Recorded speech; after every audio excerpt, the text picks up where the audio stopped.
ശരത്തെ നീ ഇവിടെ ഇരിക്കുക, വോട്ട് ചെയ്യാൻ പോയില്ലപ്പോ? എന്റെ ചെങ്ങാതി ഒന്നും പറയണ്ടപ്പോ. വോട്ട് ചെയ്യാൻ പോയപ്പോ പണ്ട് നാടോട്ട് പോയി എന്റെ ചേട്ടൻ വന്നേക്കും. ഞാനത് അമ്മോട് പറയുകയും ചെയ്തു. അപ്പൊ അമ്മ പറയുന്നത് ചേട്ടനെ വിളിച്ചിട്ട് വീട്ടിൽ വരാം. ഇപ്പൊ എന്തിട്ട് ചെയ്യാ? നിനക്ക് ആളെ ഞാൻ കാണിച്ചാൽ ആള് കൂടി ഉണ്ട്. ഒരു ഹോട്ടലിൽ ചായ അടിക്കാൻ നിൽക്കുന്നുണ്ട്. പാകപ്പെട്ടിട്ടിരിക്കുന്നു ഞാൻ. എന്തിട്ട് ചെയ്യാ? നീ വന്ന വണ്ടി അവനെ എവിടെയാന്ന് മാത്രം കാണിച്ചാൽ എന്റെ പഴയ കളിക്കൂട്ടുകാരാ. ഞാൻ വിളിച്ചവനെ എവിടെയാണ് വണ്ടി എനിക്ക് വേറെ പണി. വണ്ടി കയറുക.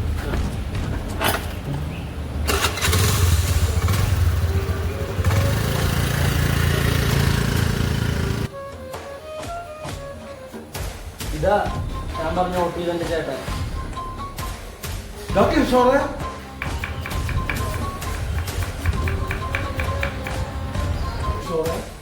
क्या भाई, क्या बात कर रहे तुम? कितना टाइम हो गया बा? टाइम हो गया ना? ഇപ്പൊ കണ്ടില്ലേ, കഴിഞ്ഞ കുറച്ച് ദിവസങ്ങളിലെ ഏറ്റവും പ്രധാനപ്പെട്ട വാർത്തകളൊന്നായിരുന്നു വോട്ടർ ലിസ്റ്റിലെ ക്രമക്കേട്. നാളെ മരിച്ചുപോയവരും പണ്ട് നാടോട്ട് പോയവരും നിങ്ങളുടെ വീട്ടിൽ അംഗമാകാം. നിങ്ങളുടെ വോട്ടർ പട്ടിക പരിശോധിക്കേണ്ടത് നിങ്ങളുടെ ഉത്തരവാദിത്തമാണ്.